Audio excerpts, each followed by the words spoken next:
আচ্ছা, সো আমরা আজকে ফার্স্টে লেকচার 1 বলতে চ্যাপ্টার 1 শুরু করব।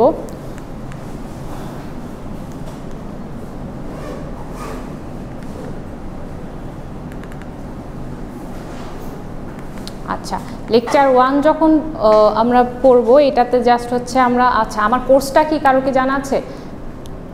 Strategic marketing. সো আপনারা সবাই মেজর মার্কেটিং নিচ্ছেন, তো স্ট্র্যাটেজি আর ট্যাকটিক কি, এটা কি কারো জানা আছে? ট্যাকটিক কি আর স্ট্র্যাটেজি কি?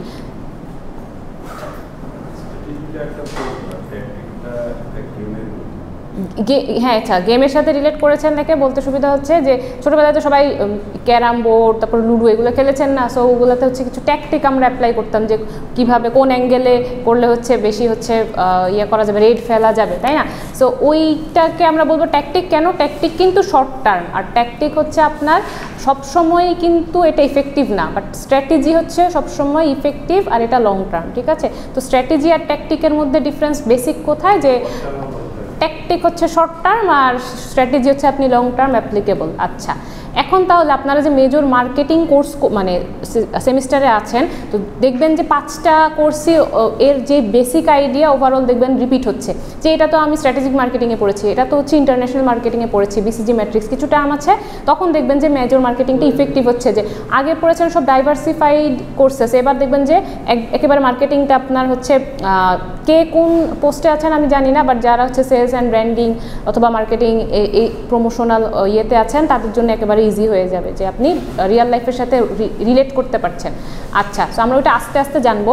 এখন আসেন লেকচার কন্টেন্ট কি, এইটা হচ্ছে আমি একবার বলতে পারি, বাট আমরা যখন লেকচারটা শেষ করব তখন দেখবেন আপনারা নিজেরাই ফিডব্যাক দিতে পারছেন যে এইটা পড়েছি ওটা পড়েছি, ঠিক আছে? সো লেকচার কন্টেন্ট আমি স্কিপ করছি, চলে আসি যে হোয়াট ইজ স্ট্র্যাটেজিক মার্কেটিং। আচ্ছা, ফার্স্টে তো আমরা বলেছি যে স্ট্র্যাটেজি কি, দেন পড়েছি হচ্ছে কি, বলবো হচ্ছে মার্কেটিং কি। তো স্ট্র্যাটেজি আমরা নর্মাল একটা আইডিয়া পেয়েছি যে কোনো একটা, হ্যাঁ, যেটা হচ্ছে আমরা কি করব, এক্সিকিউট করলে লং টার্ম একটা বেনিফিট পাবো। এখন মার্কেটিংটা কি, একটু কারো কাছে কোনো আইডিয়া আছে? আমি যখন ছোট ছিলাম আমার কাছে মার্কেটিং মনে হতো হচ্ছে শপিং, ঠিক আছে, কেনাকাটা করা, এটাই হচ্ছে মার্কেটিং, অথবা কোনো একটা বাজার, ঠিক আছে, দোকান, শপ, এগুলোকে আমার মনে হতো মার্কেটিং। বাট যখন বিবিএ এমবিএ কমপ্লিট করলাম, আপনাদের পড়াচ্ছি, তখন হচ্ছে আমার মার্কেটিংয়ের আইডিয়া চেঞ্জ হয়ে গেছে। কারণ আপনাদের কাছে কি আইডিয়া একটু শুনি। মার্কেটিং হচ্ছে কি, আপনার একটা ফিনিশড প্রোডাক্ট যখন আপনি প্রোডাকশনের পরে পাচ্ছেন, বা প্রোডাক্ট, সেই প্রোডাক্টটা মার্কেটে আসার পরে থেকে এইটার ডিস্ট্রিবিউশন চ্যানেল, এইটার ফাইনাল কনজিউমার এন্ডে পৌঁছানো, এটার সঙ্গে রিলেটেড যে ইন্ডিয়ার অ্যাক্টিভিটি, সেটা হতে পারে প্রমোশনাল অ্যাক্টিভিটিস, অ্যাডভার্টাইজমেন্ট। এক্স্যাক্টলি, আপনি হচ্ছে প্রোডাকশনের আফটার প্রোডাকশনের পরের পার্টগুলো বলেছেন, বাট মার্কেটিং কিন্তু মোর verse then that.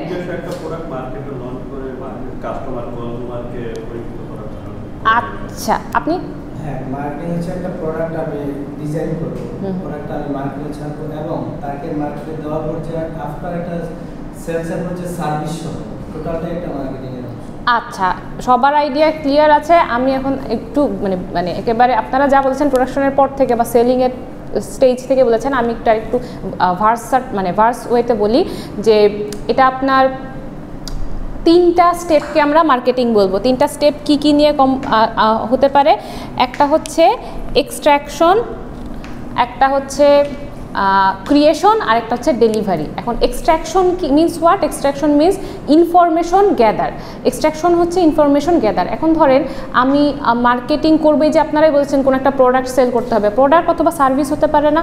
So product and সার্ভিসকে আমি একটা প্রোডাক্ট অথবা সার্ভিসকেই তো আজীবন হচ্ছে দিয়ে আমি প্রফিট আর্ন করতে পারবো না, সো ওটাকে মডিফাই করতে হবে টাইম টু টাইম। এখন মডিফাই করার জন্য আমার কী ধরনের মডিফিকেশন দরকার, সেই ধরনের ইনফরমেশন আমার দরকার। এই ইনফরমেশন আমরা কাদের থেকে নিতে পারি?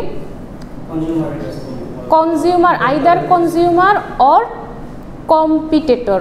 টাইম টু টাইম কম্পিটিটরদের সাথে কিন্তু আমার কম্পিটিশনটা মেনটেন যদি করতে পারি, তাহলে কিন্তু হচ্ছে আমি কম্পিটিটিভ অ্যাডভান্টেজটা আমার থাকবে, ঠিক আছে? সো যেহেতু মার্কেট এভার চেঞ্জিং, ঠিক আছে, সো চেঞ্জেসের সাথে কপ আপ করার জন্য আমার কাকে মনিটর করতে হবে?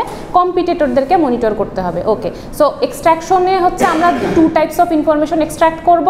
One is from consumer and another form is from competitor. কম্পিটিটরদের থেকেও ইনফরমেশন নিব, আবার হচ্ছে এই যে রবি ইনফরমেশন নিবে যে জিপির এখন কত পার্সেন্ট কত পয়সা দিচ্ছে সেকেন্ডে, কত কল রেট কত, ঠিক আছে, এরকম করে ইনফরমেশন নিচ্ছে তারা। সো কম্পিটিটরদের থেকে আমার ইনফরমেশন নিতে হবে, আর কনজিউমার থেকে ইনফরমেশন, যে কনজিউমারদের নিডস কি, ওয়ান্ট কি অ্যান্ড ডিমান্ড কি সেটা, অথবা এক্সপেকটেশন কি, সেটার উপর বেস করে কিন্তু আমি ডিজাইন করবো আমার প্রোডাক্ট অথবা সার্ভিসকে। সো মার্কেটিংয়ের ফার্স্ট স্টেপ হচ্ছে কি এক্সট্রাকশন অফ ইনফরমেশন।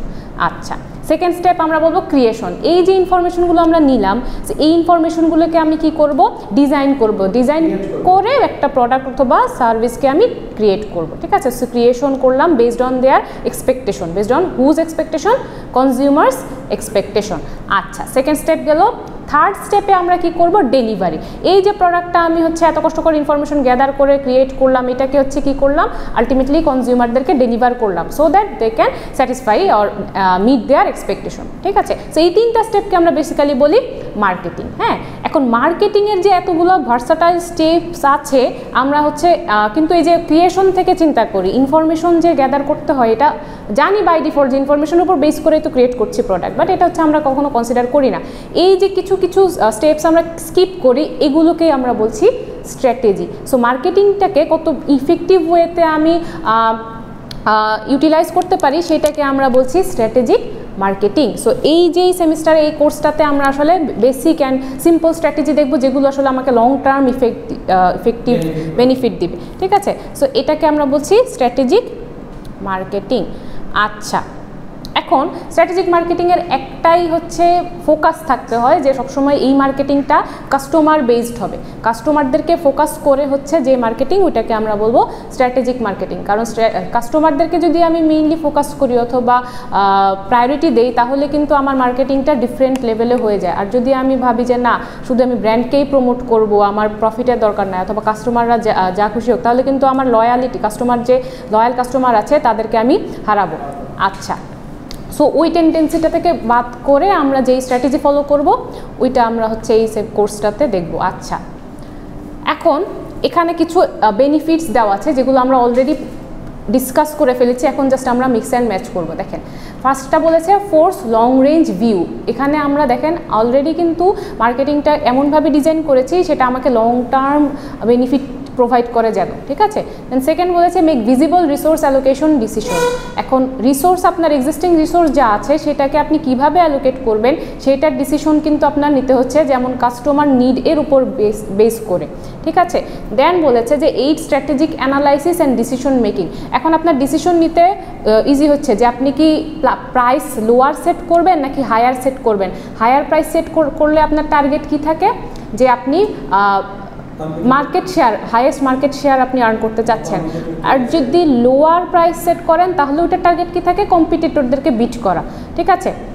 সো দুই ধরনের আপনি ডিসিশন নিতে পারেন। Then provide strategic management and control system. So এই যে কন্ট্রোল সিস্টেমটা কিন্তু আবার আপনার এখানে বাই ডিফল্ট চলে আসে কীভাবে, যে কন্ট্রোল মিনস হোয়াট, আপনার যে অ্যাকচুয়াল পারফরমেন্স আছে সেইটার সাথে আপনার একটা স্ট্যান্ডার্ড যে ফলো করছেন তার মধ্যে কত ডিফারেন্স। যেমন ধরেন গ্রামীণ ফোন হচ্ছে 70% মার্কেট শেয়ার ক্যাপচার করেছে, বাট আপনি 50% করেছেন। সো আপনি যদি গ্রামীণ ফোনকে আপনার বেঞ্চমার্ক অথবা স্ট্যান্ডার্ড মনে করেন, তাহলে আপনার সাথে তার ডেভিয়েশন কত, 20%।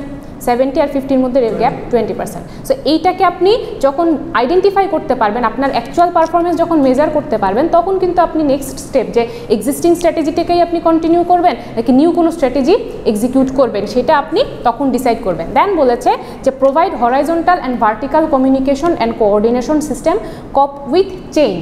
আচ্ছা, এখন হরাইজন্টাল অ্যান্ড ভার্টিক্যাল তো আমরা বুঝি। হরাইজন্টাল মিনস হোয়াট, এই যে এই টেবিলটা, ঠিক আছে, আনুভূমিক আছে, ঠিক আছে, মানে ভূমির সাথে সমান্তরাল, প্যারালালি আছে, এটাকে আমরা বলছি হরাইজন্টাল। এখন অর্গানাইজেশনের ক্ষেত্রে হরাইজন্টাল আমরা কি বুঝবো, অর্গানাইজেশনের ক্ষেত্রে একটা অর্গানাইজেশনে কতগুলো ডিপার্টমেন্ট আছে, finance department, accounts department, HR department, অনেকগুলো ডিপার্টমেন্ট আছে না। তো সবার মধ্যে যদি কমিউনিকেশন থাকে ওইটাকে আমরা বলছি হরাইজন্টাল কমিউনিকেশন। আর ভার্টিক্যাল কমিউনিকেশন বলছি যে ধরেন রবির যে এইচআর ডিপার্টমেন্ট তার সাথে গ্রামীণ ফোনের এইচআর ডিপার্টমেন্ট, মানে ইন্টার অর্গানাইজেশনাল কমিউনিকেশনকে আমরা বলছি তখন ভার্টিক্যাল কমিউনিকেশন। মানে একটা অর্গানাইজেশন টু অর্গানাইজেশনে যদি হচ্ছে কমিউনিকেশন হয় তাহলে ওইটাকে আমরা বলছি ভার্টিক্যাল। আচ্ছা, একটু বুঝতে কষ্ট হচ্ছে, আমি বলি এক্সাম্পলটা, যে এই যে আমরা বলছি না যে ইনফরমেশন এক্সট্র্যাক্ট করব, কাদের থেকে? কনজিউমারদের থেকে আর কম্পিটিটরদের থেকে।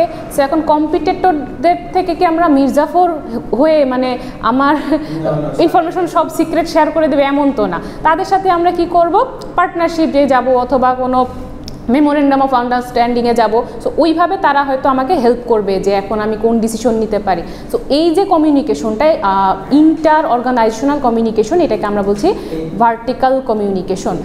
আচ্ছা, সো এই যে ভার্টিক্যাল অ্যান্ড হরাইজন্টাল কমিউনিকেশন, এটা আমাকে কি প্রোভাইড করছে?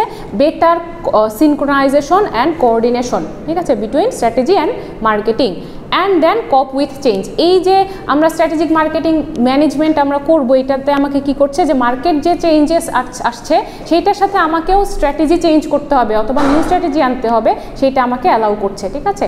আচ্ছা, সো কিছু বেনিফিট আমরা দেখলাম। এখন what is market driven strategy? Market driven strategy means what?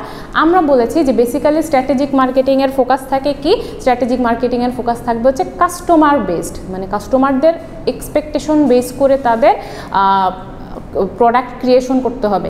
So এই যে কনসেপ্টটা, এটাকে আমরা বলছি মার্কেট ড্রাইভেন স্ট্র্যাটেজি। এটার নাম হওয়া উচিত ছিল, আপনারা মনে রাখার জন্য ইজিলি মনে রাখতে পারেন যে কাস্টমার ড্রাইভেন স্ট্র্যাটেজি। মানে market driven strategy means what? Customer focused, ঠিক আছে। সো এটাকে মনে রাখবেন যে কাস্টমার ড্রাইভেন স্ট্র্যাটেজি। ওকে, এখন আসেন strategy that is formulated based on the customers needs and wants and the environments. তো কাস্টমারের নিড অ্যান্ড ওয়ান্টকে ফোকাস করে যে স্ট্র্যাটেজিটা, ওটাকে আমরা বলছি মার্কেট ড্রাইভেন স্ট্র্যাটেজি। আচ্ছা, এখন নিড, ওয়ান্ট অ্যান্ড ডিমান্ডের মধ্যে কি আমরা বেসিক ডিফারেন্স বুঝি? What is need, what is want and what is need demand, এই তিনটাকেই তো একসাথে আমরা বলি এক্সপেকটেশন, চাওয়া।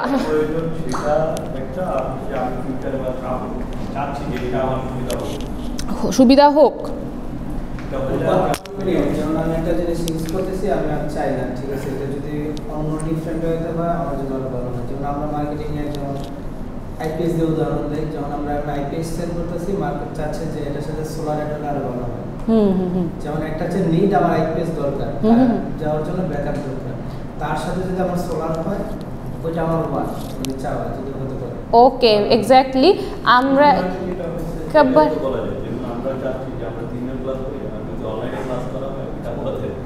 এটা আবার একটু ইয়ে হয়ে যাচ্ছে, আমি একেবারে বেসিকে চলে যাচ্ছি। আপনাদের আইডিয়া ঠিক আছে, আমি একটু এক্সাম্পল দিয়ে দিই যে এই চ্যাপ্টার পড়ানোর সময় এই তিনটা ক্লিয়ার করতে হয়, যে কারণ আবার সেমিস্টারের শেষে গিয়ে আবার আমার এই তিনটা টার্ম লাগে, ঠিক আছে। সো আমি বলে দিচ্ছি যে নিড হচ্ছে আপনার সার্ভাইভালের জন্য যতটুকু দরকার ততটুকুকে আমরা বলবো হচ্ছে নিড। যেমন এই রুমে আমি আসার আগে আপনারা দুজন ছিলেন, আপনাদের কি কি লাগতো বেসিক, মানে সার্ভাইভ করার জন্য? অক্সিজেন, এয়ার, দেন হচ্ছে সিটিং অ্যারেঞ্জমেন্ট, এগুলো লাগতো। এটা ছাড়া আপনারা সার্ভাইভ করতে পারতেন না, ঠিক আছে। তো এটাকে আমরা বলছি হচ্ছে নিড। আচ্ছা, দেন ওয়ান্ট হচ্ছে কি? এই যে আপনারা ক্লাস আজকে 5টা ক্লাস করবেন, ঠিক আছে। সো আপনারা 2টা ক্লাসের পরে টায়ার্ড হয়ে যাবেন, দেন আপনাদের দরকার হবে লাঞ্চ ব্রেক। হ্যাঁ, সো লাঞ্চ ব্রেক। এখন বনানীতে হয়তো আপনারা এসেছেন যে আজকে লাঞ্চ করব, কেউ বলবে হচ্ছে ভাত ডাল হলেই হয়ে যাবে, আবার কেউ বলবে যে না, বনানীতে এসেছি, কেএফসি নিচে আছে, কেএফসি খাবো, ঠিক আছে। সো বেসিক সার্ভাইভালের পরেও যদি আপনার কোনো এক্সট্রা প্রেফারেন্স থাকে কালচারালি শেপড, যেমন বনানীতে এসেছেন, এখানকার কালচারের সাথে আপনার নিডটা শেপ আপ হয়ে গেল যে না, এটা ডিমান্ডে এখনও যাই নাই, নিডেই আছি। ডিফারেন্ট টাইপস অফ নিড যেটা হচ্ছে কালচারালি শেপড হয়েছে, ওটাকে আমরা বলছি হচ্ছে ওয়ান্ট। মানে আপনার এখন ভাত ডাল হলেই চলে, বাট এটা আপনার এই কালচারে এসে চেঞ্জ হয়ে গেছে যে আপনি এখন ফাস্ট ফুড খাবেন, ঠিক আছে। সো এইটাকে মানে লাঞ্চ হচ্ছে আপনার সার্ভাইভাল, এটাকে আমরা বলছি নিড। এখন লাঞ্চটাকেই হচ্ছে কালচারালি শেপ আপ হয়ে গেছে যে এটা হবে কি ফাস্ট ফুড হবে আইদার, অথবা হচ্ছে জেনারেল যে কোনো খাবার, ঠিক আছে। সো জেনারেল খাবার হলে ওটাকে আমরা বলবো নিড। আর যদি শেপ আপ হয়ে গেছে আপনার ফ্রেন্ডের সাথে থেকে যে এখন আজকে আমরা হয় স্টারে খাবো না হয় কেএফসিতে খাবো, এটাকে আমরা বলছি হচ্ছে ওয়ান্ট। আর ডিমান্ড হচ্ছে এই যে নিড অ্যান্ড ওয়ান্ট যেগুলো আছে, এগুলো হচ্ছে আপনার বাইং ক্যাপাসিটি আছে কিনা। বাইং ক্যাপাসিটি যদি থাকে তাহলে এটাকে আমরা ডিমান্ড বলবো। যেমন অনেকের এখন হতে পারে যে আইফোন 15 হলে আমার ভালো হতো, ঠিক আছে, কিন্তু এখন যদি আপনার বাইং ক্যাপাসিটি থাকে তাহলে আইফোন 15 প্রো ম্যাক্স আপনার জন্য ডিমান্ড। আর যদি বাইং ক্যাপাসিটি না থাকে তাহলে এটাকে কি আমরা ডিমান্ড বলতে পারবো না। তাহলে নিডকে আমরা বলবো বেসিক সার্ভাইভাল নেসেসিটি, ওয়ান্টকে আমরা কি বলবো কালচারালি শেপড নিড। ওয়ান্ট কিন্তু নিডেরই একটা পার্ট। আচ্ছা, আর ডিমান্ড হচ্ছে নিড অ্যান্ড ওয়ান্ট হতে পারে, বাট ওইটা হচ্ছে আপনার কনসিডার করতে হবে যে বাইং ক্যাপাসিটি আছে কি না। উইদিন বাইং ক্যাপাসিটি থাকলে ওটাকে বলা হয় ডিমান্ড, আর যদি না থাকে তাহলে ওটাকে আসলে বলা হয় ডে ড্রিম। যেমন হয়তো আমাদের অনেকেরই শখ থাকে মার্সিডিজ বেঞ্জ আমরা ওনার হব, বাট আমি পারছি না, তাহলে এটা আমার জন্য ডে ড্রিম, নট ডিমান্ড, ঠিক আছে। আচ্ছা, সো কাস্টমারদেরকে যদি ফোকাস করি তখন আমাদের আসলে নিড, তাদের নিড, ওয়ান্ট অ্যান্ড ডিমান্ডটা হচ্ছে জানতে হবে। যেমন ধরেন আমি একটা প্রোডাক্ট লঞ্চ করেছি, বাট ওইটা হচ্ছে বেশিরভাগ 80% কাস্টমারেরই হচ্ছে বাইং ক্যাপাসিটি বিয়ন্ড বাইং দেয়ার ক্যাপাসিটি। তো তখন ওইটা কি তারা ডিমান্ড করতে পারবে? বাইং ক্যাপাসিটি নাই তাদের, না, তাহলে ওখানে কিন্তু আমি প্রফিটও করতে পারছি না। সো এইটাকে মাথায় রেখে যেই স্ট্র্যাটেজিটাকে নিব ওইটাকে আমরা বলবো মার্কেট ড্রাইভেন স্ট্র্যাটেজি। ওকে, দেন আসেন এই যে মার্কেট ড্রাইভেন স্ট্র্যাটেজির আমরা 4 পার্সপেক্টিভ দেখব। ফার্স্টে বলেছে বিকামিং মার্কেট ওরিয়েন্টেড হতে হবে। দেন বলেছে determining distinctive capabilities means what, যে আমার ধরেন আমি একটা মোবাইল ফোন ম্যানুফ্যাকচারিং কোম্পানি, আমার ফোনের সাথে ধরেন ওপোর সাথে ভিভোর মধ্যে কোথায় ডিফারেন্স, কেন ওপো কিনবে ভিভো কেন কিনবে না, ঠিক আছে। এই যে ক্যাপাবিলিটি, এটাকে আমরা বলছি ডিস্টিংটিভ ক্যাপাবিলিটি, আইডেন্টিফাই করা। দেন হচ্ছে matching customer value requirements to capabilities. এখন কাস্টমারের যেই ভ্যালু ডেলিভার করতে পারবে আমার প্রোডাক্টটা, সেটা কি তার কাস্টমার যে রিকোয়ারমেন্টটা আছে অথবা এক্সপেকটেশন আছে সেটা মিট আপ করতে পারছে কিনা। মানে আমি যে প্রোডাক্টটা ওপো যেই ফোনটা লঞ্চ করছি, কাস্টমারদের হয়তো হতে পারে যে কেউ চাচ্ছে ক্যামেরা ফিচারটা যেন ভালো হোক, ওইটা কি রিকোয়ারমেন্টটা কি ফুলফিল করছে কিনা, এইটা একটা ফোকাস। দেন হচ্ছে ডেলিভারিং সুপেরিয়র কাস্টমার ভ্যালু হতে পারে after sale service, warranty provide করা, ঠিক আছে। সো এগুলোকে আমরা বলতে পারি। সো এই 4টাই পার্সপেক্টিভই কিন্তু ঘুরে ফিরে দেখেন তো কাদেরকে ফোকাস করছে, কাস্টমারদেরকে প্রায়োরিটি দিচ্ছে। সো এই 4টা পার্সপেক্টিভকে বেস করেই আমরা আসলে মার্কেট ড্রাইভেন স্ট্র্যাটেজিটা বলি। অনেকে মার্কেট ড্রাইভেন স্ট্র্যাটেজি পড়ায় বাট মনে রাখতে পারে না, এটা কিন্তু আসলে কাদেরকে ফোকাস করে করা হয়, মার্কেটকে ফোকাস করে না, কাস্টমারকে ফোকাস করে করা হয়। আর মার্কেট যদি আমরা চিন্তা করি আসলে কিন্তু 2টা কম্পোনেন্টই থাকে, কম্পিটিটর অ্যান্ড কাস্টমার। আচ্ছা, এখন আসেন এই যে মার্কেট ড্রাইভেন স্ট্র্যাটেজি, এটার কিছু ক্যারেক্টারিস্টিক্স আমরা দেখি যে এগুলো কেমন হয়। এইটার ক্যারেক্টারিস্টিক্স অলরেডি আপনারা পড়ে এসেছেন, এই 4টা পার্সপেক্টিভ দেখেছেন না, এই 4টাই হচ্ছে এর ক্যারেক্টারিস্টিক্স। যে এটা মার্কেট ওরিয়েন্টেড হবে, ডিস্টিংটিভ ক্যাপাবিলিটিস থাকবে, তারপরে এটা ম্যাচ করতে পারবে কাস্টমার রিকোয়ারমেন্টের সাথে, আমার ডেইলি ভ্যালু রিকোয়ারমেন্টটা হচ্ছে ম্যাচ করবে। দেন হচ্ছে সুপেরিয়র কাস্টমার ভ্যালু প্রোভাইড করবে। সো এগুলো আমরা যে পার্সপেক্টিভ পড়েছি ওইটাই আসলে এই মার্কেট ড্রাইভেন স্ট্র্যাটেজির এক একটা ক্যারেক্টারিস্টিক্স। আচ্ছা, এখন আসেন যে মার্কেট ওরিয়েন্টেড ফার্ম আর মার্কেট ওরিয়েন্টেশনটা কি। এখন যেই অর্গানাইজেশন কাস্টমারকে ফোকাস করে হচ্ছে প্রোডাকশন প্রসেস রান করবে, সেই অর্গানাইজেশনকে আমরা কি বলছি, মার্কেট ওরিয়েন্টেড ফার্ম। আচ্ছা,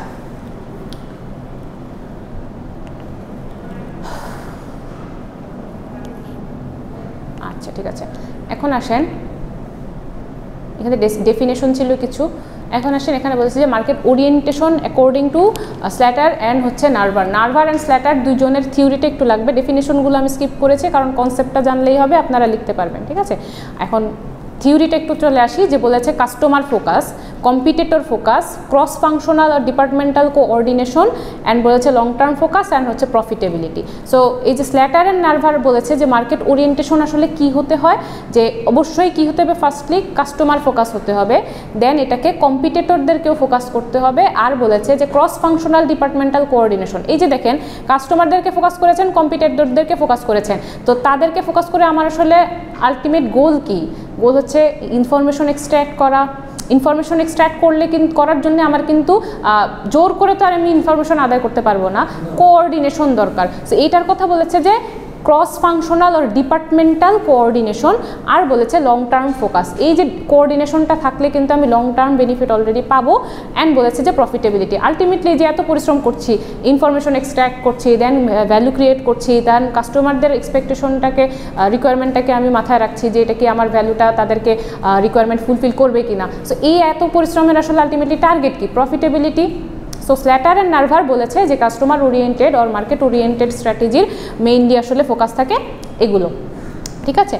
দেন আসেন বলেছে যে তাহলে এই যে আমরা পড়েছি যে কি কি ফোকাস করবে একটা মার্কেট ওরিয়েন্টেড স্ট্র্যাটেজি, সেগুলোর একটা ব্রিফ দিয়ে দিয়েছে যে market orientation is a culture of organization that requires a whole employees effort on acquiring information regarding the customers, the competitors and the market.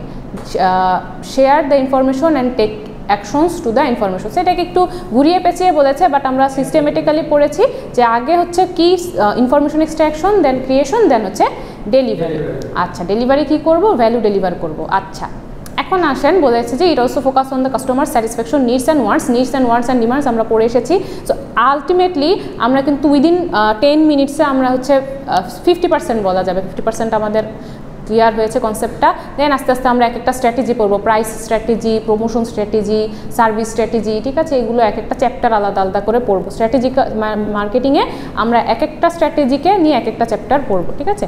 আচ্ছা, এখন বলেছে matching customer value with firms capabilities. এখন আমরা যে 4টা ক্যারেক্টারিস্টিক্স পড়েছিলাম না, তার মধ্যে একটা তো ছিল যে কাস্টমার ভ্যালুর সাথে হচ্ছে আমরা কি করব, যে ফার্মস ক্যাপাবিলিটিসটার অ্যালাইনমেন্ট ক্রিয়েট করব। ওটা কিভাবে করা যায়? এখানে বলেছে যে there are wide range of capabilities such as product development capability, pricing capability, marketing information system capability, export capability, etcetera. তো এগুলোর উপরও যদি আমরা কনসেন্ট্রেট করি তাহলে আমরা কি ম্যাচ করতে পারি, যে ফার্মের যে ক্যাপাবিলিটি সেটার সাথে কাস্টমার ভ্যালুটাকে ম্যাচ করতে পারি। দেন বলেছে যে each firm has different capabilities and even they have the same capabilities but the levels and different form each other. আচ্ছা, এখানে আস্তে আস্তে যাই, যে বলেছে যে সব ফার্মেরই কিন্তু ক্যাপাবিলিটিস সেম, বাট ডিফারেন্সটা কোথায়? তাদের লেভেল অফ ক্যাপাবিলিটিসে হচ্ছে ডিফারেন্স আছে। যেমন এখানে একটা এক্সাম্পল দিয়েছে যে প্রোটন অ্যান্ড টয়োটা না টয়োটা। আচ্ছা, আমার লাস্ট সেমিস্টারে একজন স্টুডেন্ট ছিল বাংলাদেশ টাটা যেই কোম্পানি আছে, হ্যাঁ ওখানকার হচ্ছে কাজ করতো টাটায়। আচ্ছা, সো টয়োটা, হ্যাঁ আপনারা মেবি চিনেন। আচ্ছা, ক্লাস শেষে আমরা বলবো। আচ্ছা, সো এখানে হচ্ছে প্রোটন অ্যান্ড টয়োটা দুইটা ফার্ম। সো বলেছে যে তাদের ক্যাপাবিলিটি হচ্ছে আসলে সেম। যেমন টেলিকমিউনিকেশন যে ফার্মগুলো, গ্রামীণ ফোন, জিপি, সবারই কিন্তু ক্যাপাবিলিটি সেম। তারা কি করে? নেটওয়ার্কিং প্রোভাইড করে। আচ্ছা, সো এখানে প্রোটন টয়োটার হচ্ছে কি সেম? তারা কার ম্যানুফ্যাকচার করতে পারে, ঠিক আছে? কার ম্যানুফ্যাকচারিং ক্যাপাবিলিটি তাদের সেম। এখন বলেছে তাদের লেভেল ডিফারেন্ট। যেমন প্রোটন হচ্ছে কি দিবে? প্রোটন হচ্ছে কনভেনিয়েন্ট কার হচ্ছে প্রডিউস করে, ম্যানুফ্যাকচার করে।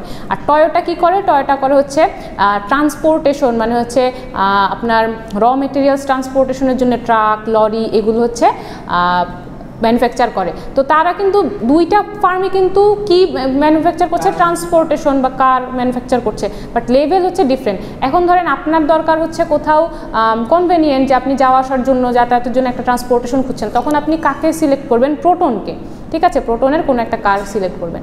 আর এখন যদি দরকার আপনার বিজনেসের জন্য র মেটেরিয়াল, আপনি রাজশাহী থেকে ঢাকায় আম ইয়ে করবেন, নিয়ে আসবেন, তখন হচ্ছে আপনি সিলেক্ট করবেন কি? প্রোটনকে। তখন আপনি অবশ্যই টয়োটাকে সিলেক্ট করবেন। সো বলেছে ফার্ম টু ফার্ম কিন্তু আপনার capacity same, but level of capability of production হচ্ছে একটু ডিফারেন্স হতে পারে। সো এইটার উপর বেস করে আপনি ডিসিশন নেবেন। বলেছে না আপনার এক্সিস্টিং রিসোর্সটাকে অ্যালোকেট করার, ডিসিশন নিতে এইড করবে অথবা হেল্প করবে। আচ্ছা, দেন বলেছে farm must be able to match it's customers value or needs and wants with its own capability.